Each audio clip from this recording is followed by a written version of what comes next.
Hey friends, my name is Steve Guttenberg and I am the Audiophiliac, and my question for you today is, have you ever blown up a speaker? Have you ever blown up an amplifier or any piece of hi-fi equipment? In other words, have you broke it while you were playing it, I guess is the better way of saying it. When you say blow up, it doesn't mean literally an explosion, although that could happen, right? Unlikely. I remember the first time I blew up a speaker. I was a kid and I was playing, I think it was Jimi Hendrix, and I was playing it really loud, and I started to smell smoke.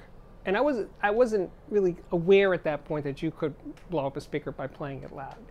And I was playing it loud, and I said, something's burning. I don't know. I'm looking around my apartment, you know, the usual suspects, and I can't figure out what it is that's burning. I did check my amplifier, it wasn't burning, and I started to notice that the smoky smell was coming from my speakers. And I got close up to the speakers, and there was this burning, electronic burning smell. Well, just a burning smell coming from the speaker. And what had happened was that the voice coil got so hot, it started to burn the stuffing material inside the cabinet. It just singed a little bit. But since it was in an enclosed space, it didn't catch fire. It just smoldered inside the cabinet, and it continued to work actually, but I smelled the smoke coming from the speaker for weeks. That unpleasant smell lingered for quite a while. One time I was reviewing some speakers, Bowers and Wilkins. I will name names this time, and near the end of the review, this was for Home Theater magazine, I would play something really a movie that got violently loud, and it was the fantasy plane crash that happens in Fight Club.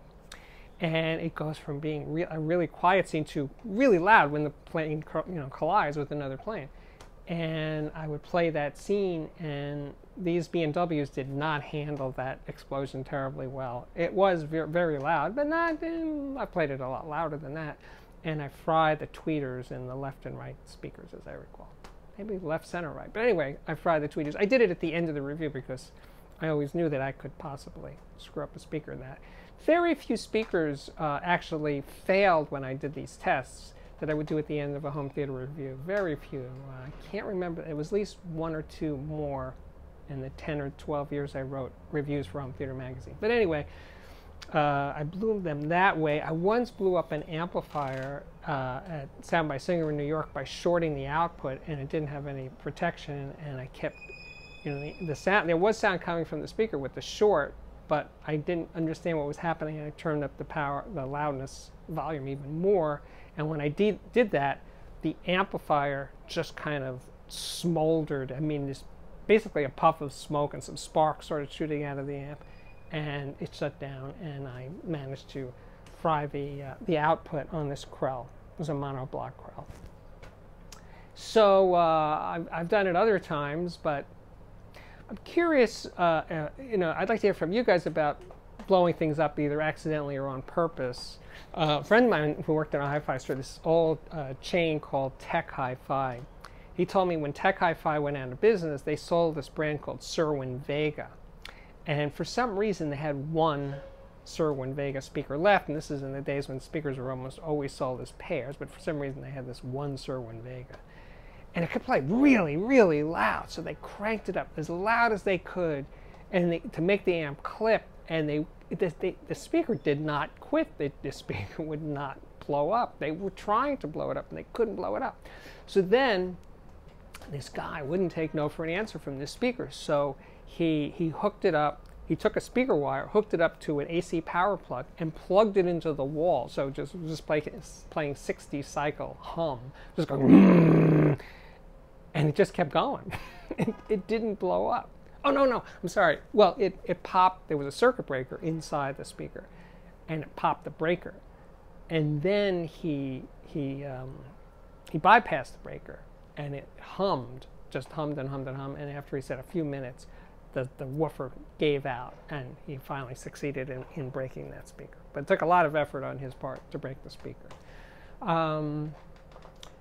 People have damage speakers by smashing in tweeters and stuff, that's kind of a different story. We'll do that in another day. But I'm talking right now about blowing stuff up. I mean, I've seen amplifiers blow up in various ways. I've seen, I can't remember the name of the company, but a tube amplifier that just erupted in flame that shot up to the ceiling of the store. This is, again, a sound by Singer. But for no particular reason. I think it just was time for that amp to quit, and it did. But anyway, your stories, regale us, please, in the comments section below with your stories of blowing up speakers or amplifiers or other things intentionally or by accident, and share them below. My name is Steve Guttenberg. This is the Audiophiliac Daily Show, and it comes up daily. Please watch it daily. That would be the best. And if you subscribe to this channel and hit the little bell to get notifications, you will be notified every time I post a new video. Failing that, you can like the videos if you like them, and share them if you like them. And I would be forever grateful if you did those things. And I hope to see you back here soon.